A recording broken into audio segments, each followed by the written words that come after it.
This is the second in a series of lectures on the Ecclesia book of Jonah. And so in this lecture, we will take a look at Jonah chapter 1. Uh, First, let me read the first three verses and then talk a little bit about them. Then we'll read the remainder of the chapter and talk about that. So Jonah chapter 1, verses 1 through 3.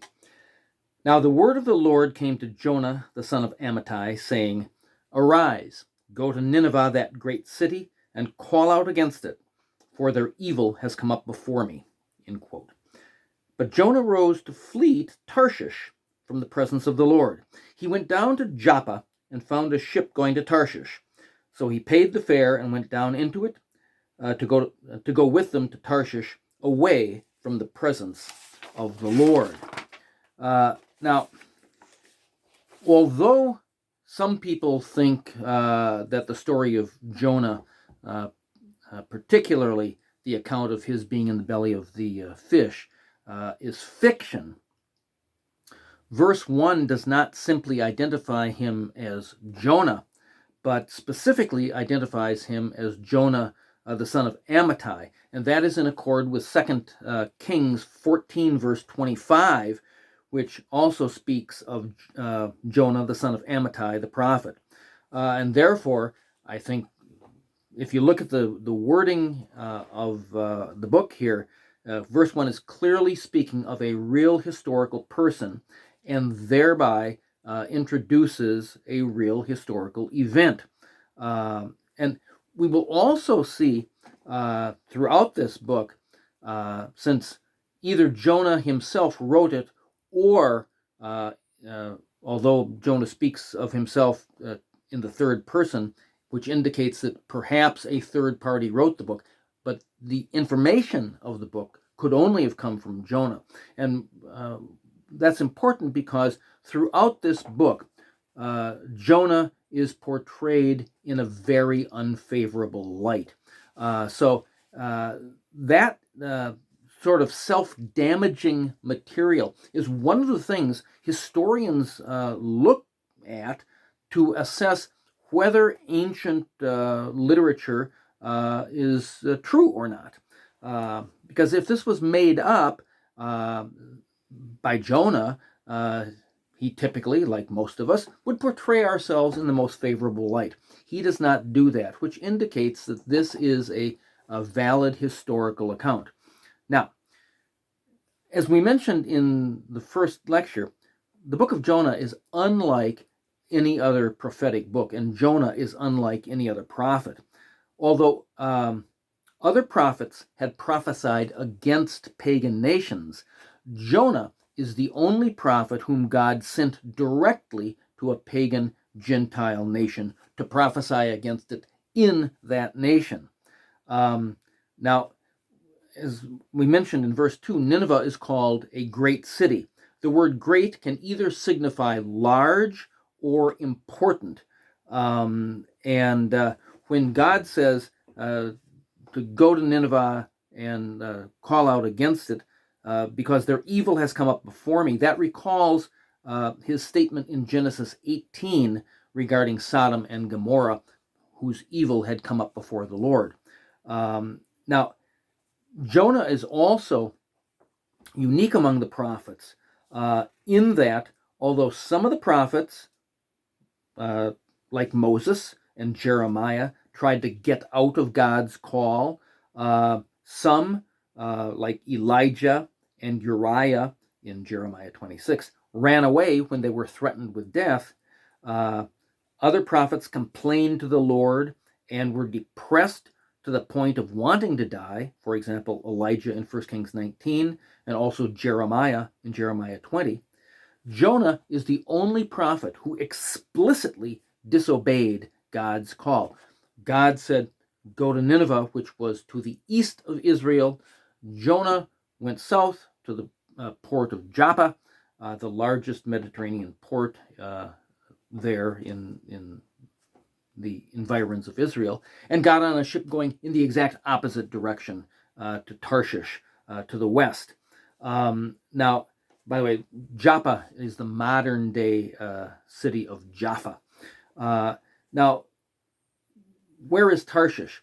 We're not exactly sure. Practically every important Mediterranean trading station has been identified with Tarshish, but there is considerable evidence, and I give citations in the book, to suggest that Tarshish was a Phoenician trading center, either the island of Sardinia, which is between Spain and Italy, or a city and region in southern Spain. And so consequently, Jonah undoubtedly boarded a Phoenician ship. Now, God, in chapter 4, verse 2, after God spared Nineveh, Jonah stated his reasoning for fleeing from God. He said, "That's why I made haste to flee to Tarshish, for I knew that you are a gracious God and merciful, slow to anger, and abounding in steadfast love, and relenting from disaster." And so Jonah obviously hated the Ninevites. They were the enemies of Israel. And he also may have been betraying a very parochial understanding of God and God's nature, namely, that God should only be merciful to Israel. And he was angry when God's compassion extended to other nations, particularly to Israel's enemies. But as one writer, H.L. Ellison, points out, there may have been more to Jonah's anger than that. Namely, that he knew, as he said in chapter 4, verse 2, that God's nature was such that by sending Jonah to Nineveh, that may have been indicating God's desire to spare Assyria, and something which God could not do if they did not repent. But Jonah, being short-sighted, could only see one reason for this, namely that if Assyria was spared, it could then be used by God to scourge Israel, because the other prophets, for example, Amos and Hosea and Elijah in 1 Kings 19, had prophesied, number one, that Assyria could be used as God's agent, and the other prophets had prophesied that Israel would be destroyed by God because of its sins. And so now Jonah may have been thinking, if God spares Assyria and Nineveh, then those prophecies will come to pass later on, and that is exactly what happened in 722 BC. Assyria rose back into power, invaded the northern kingdom of Israel, and destroyed it in 722, and deported most of its people. So that's verses 1 through 3. Now verses 4 through 16. But the Lord hurled a great wind upon the sea, and there was a mighty tempest on the sea, so that the ship threatened to break up. Then the mariners were afraid, and each cried out to his God. And they hurled the cargo that was in the ship into the sea to lighten it for them. But Jonah had gone down into the inner part of the ship, and had lain down and was fast asleep. So the captain came and said to him, "What do you mean, you sleeper? Arise, call out to your God. Perhaps the God will give a thought to us, and we may not perish." And they, the mariners, said to one another, "Come, let us cast lots, that we may know on whose account this evil has come upon us." So they cast lots, and the lot fell on Joseph.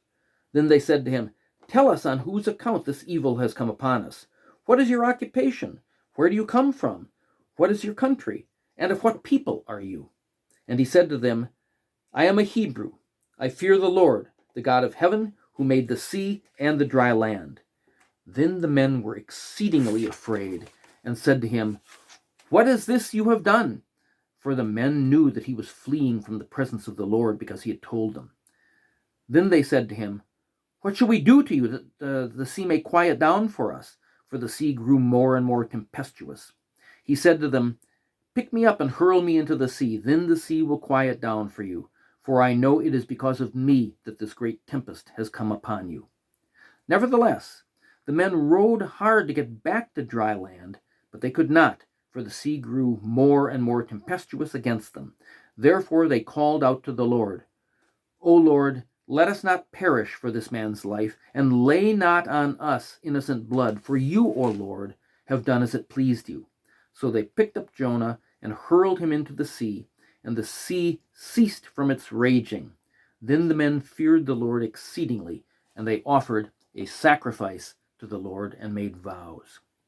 Now, this section emphasizes the sovereignty of God and the contrast between the pagan Gentile sailors and Jonah. God is the one driving the action. He's the one who hurled a great wind upon the sea to cause the storm, which nearly caused the ship to break up. He caused the lot cast by the sailors to fall upon Jonah, as it indicates in Proverbs 16, verse 33. And when the sailors finally cast Jonah into the sea, God immediately caused the sea to become calm. Now, there's a lesson here for us in this, because we all run from God when we do things we know we shouldn't do, and when we don't do the things we know that we should do. Now, such running from God can pertain to any area of our life: what we do with our money, sex, our relationships, forgiveness or not forgiveness, confronting someone, all kinds of things. Now, such running from God that we all do involves the delusion that we won't be caught. And it should be noted here that despite his running from God, Jonah was still a believer. He continued to be a prophet of God. And just as God pursued Jonah, God pursues us, often using very unusual means. God pursues us not to pay us back, but to bring us back. And if we would reflect on this in advance, then we would spare ourselves much anguish. Now, the contrast between Jonah and the sailors is seen again and again throughout this section. Jonah wanted to get away from and avoid the pagan Ninevites, and yet he's surrounded by pagan Phoenicians. He even ends up agreeing to die for them.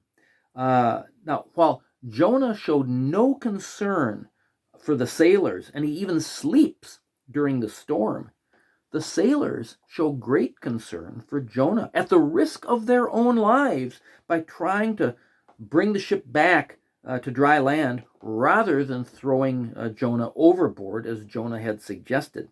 Interestingly, take note that Jonah was not making it easy on the sailors. Jonah didn't say, "Well, I will dive into the sea and then get off the ship and then the sea will be calm for you." No, he said, "You throw me into the sea."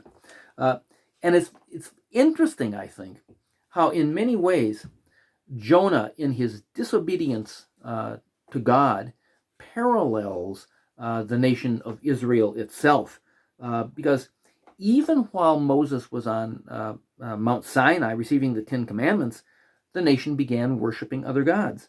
They continued to complain against God in the wilderness. When they got to the Promised Land, they frequently went after other gods, and even after the southern kingdom of Judah, they were exiled into Babylon because of their sins and disobedience. Even when they came back into the land, their sins continued. So in many ways, Jonah is kind of a paradigmatic example of Israel itself. But back to Jonah in the ship. As the prophet of God, he himself should have known that there was no place that he could hide from God. I mean, after all, in Psalm 139, verses 7 through 9 say, "Where can I go from your spirit? Or where can I flee from your presence? If I ascend to heaven, you're there. If I make my bed in Sheol, behold, you are there. And we're going to see that specifically in chapter 2, where he speaks about being in the belly of Sheol and is praying to God. Chapter 139, verse 9. Or if I take the wings of the dawn, if I dwell in the remotest part of the sea, even there your hand will lead me, and your right hand will lay hold of me. And as the prophet, he should have known that he should have been the first one to pray. And yet, as we saw, it's the captain of the ship who has to come to him while he's asleep, completely oblivious to what's going on, and say, "What are you doing? Start praying to your God so that we all might be spared." Now, after, of course, they throw him into the sea, as it said, that the sea became calm, and it says that the men feared the Lord exceedingly, and they offered a sacrifice to the Lord and made vows, which shows that they were truly worshiping him. Now, what I find interesting here, some repetition within this section of chapter 1. It says that Jonah had said that when they asked him, "Who are you?" "I'm a Hebrew. I fear the Lord, the God of heaven, who made the sea and of the dry land." In verse 10 it says, "Then the men were exceedingly afraid." Why? Because in the ancient Near East, most everyone, they were polytheists, and they all believed that gods were local. There was the god of the rivers, the god of the mountains, the god of the Phoenicians, the god of the Israelites, and so on and so forth. But here, Jonah is saying, no, I am a worshiper of the universal God who made the heaven and the earth and the sea, which we are on. And so they realized this is a much bigger God than the God we are worshiping. And notice when they threw him into the sea, and it immediately became calm, then they feared. Then again it says, the men feared the Lord exceedingly, because they had seen a demonstration of the power of God, just as Jonah said it would happen, something that their pagan gods could not do. So this is showing us that God is over everything and everyone, and God can use anything, even our sin, to accomplish his purposes.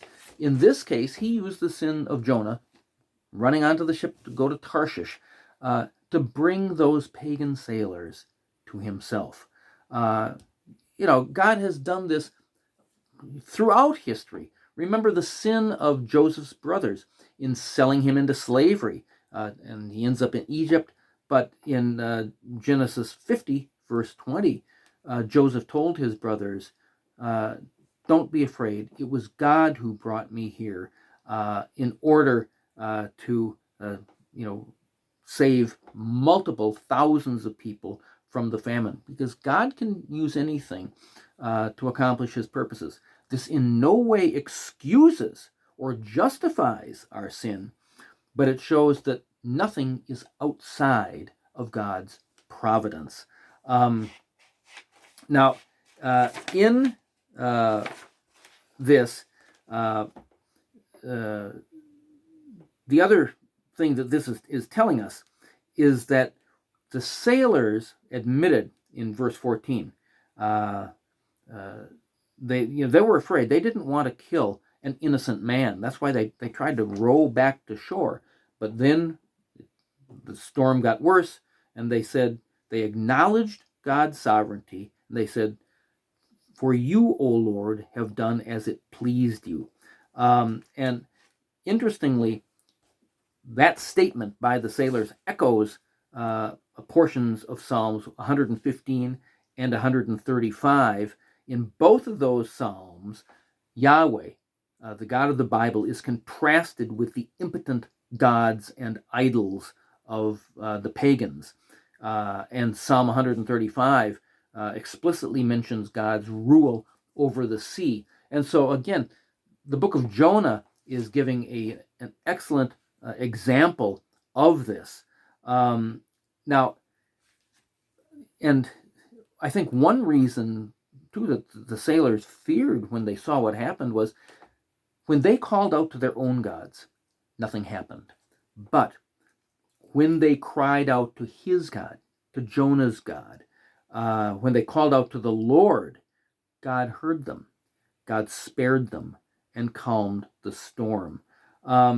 This should tell us, again, another lesson, not just for Jonah and the sailors, but for us.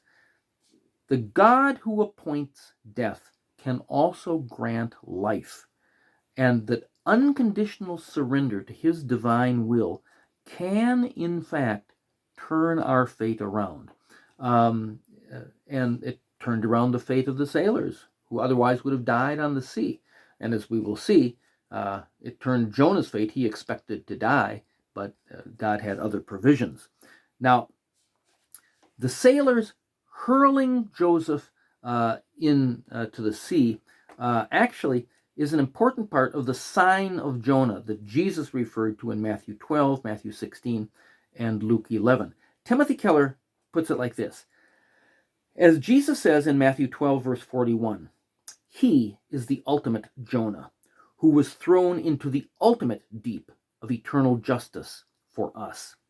How ironic it is that in Mark 4, the disciples asked, the disciples were in a boat, there was a great storm on the sea, and Jesus was asleep, like Jonah was. And the disciples asked, "Teacher, don't you care if we drown?" They believe he's going to sleep on them in their hour of their greatest need. Actually, it's the other way around. In the Garden of Gethsemane, they will go to sleep on Jesus. They will truly abandon him, and yet he loves them to the end.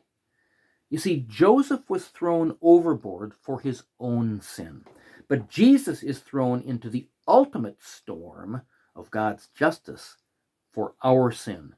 Jesus was able to save the disciples from the storm because he was thrown into the ultimate storm. Now, this section is also telling us another important aspect of our faith, namely, our faith is to be put into practice for the public good. That is essentially what the captain was telling Jonah when he said, "What are you doing asleep? Pray out to your God." Jonah, because he was focused on himself, and he had too narrow a view of God, and he hated the Ninevites, and he only liked his own people, it caused him to basically have his faith simply as a private matter. It was not public. But Jesus said, God had called Jonah to go to Nineveh. God was basically telling Jonah, if you belong to me, you belong to them. It's just like Jesus said, you've heard that it was said you shall love your neighbor and hate your enemy, but I say to you, love your enemies and pray for them who persecute you. Jonah's limited view of the nature of his faith and his fixation only on himself by choosing to go to sleep had the effect of making him unaware of what was going on with the ship, the problems of the sailors, the fact that the ship was going to break up, until finally he was prodded by the captain and the sailors. And this tells us that if we have an inadequate view of the nature of faith and what faith entails, it will tend to limit our perspective. And you see, we have no idea how our lives have been rendered ineffective and useless when our faith does not reach out to others. Because our faith, we are to be, by the way we live our lives, examples that Jesus is alive today. He's living in us. The only way so many people are ever going to see Jesus is if they see him in us. And so many people have the idea that their faith is only for our private lives. The captain correctly saw that that idea is not true. If our faith is true, we are to put it into service for people, It's not just for our own private edification. And then chapter 1 ends with verse 17, which says, "And the Lord appointed a great fish to swallow up Jonah, and Jonah was in the belly of the fish for 3 days and 3 nights." Now, verse 17 actually is the first verse of chapter 2 in the Hebrew text and in the Hebrew Bible. Now, it says that God appointed a great fish to swallow up Jonah. But the word, both in Hebrew and the Greek word that Jesus used for the creature that swallowed up Jonah, lacks precision, so we can't specifically identify it. Some versions talk about a whale. The English Standard Version, which I'm using here, uses a great fish. The term in that day was basically used for any kind of aquatic creature. It's not a technical term, so it would allow for a whale, which is a mammal, or a fish, which is not a mammal. Now, you may have heard of some stories of men being swallowed by a large fish or a whale and surviving for some period of time. Most of all such stories have been debunked.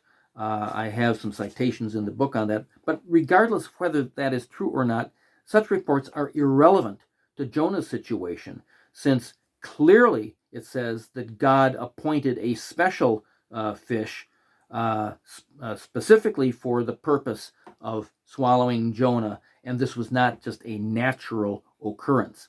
Now, when it says 3 days and 3 nights, that is an idiom. It does not mean necessarily 72 hours. The Jewish idiom was that a day, or rather a portion of the day, was counted as the whole of it. In other words, a day and a night are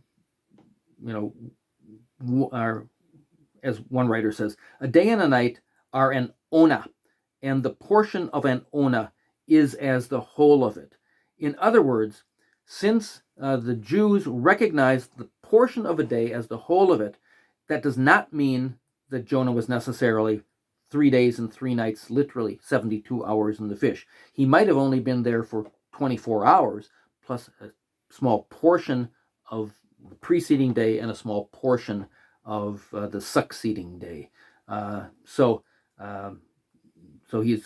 when we leave chapter 1, at least in the Christian accounting of the chapters and verses, we see him in the fish. Now, chapter 2, it will recount his prayer and the situation while he was in the great fish, and we will turn to that in the next lecture.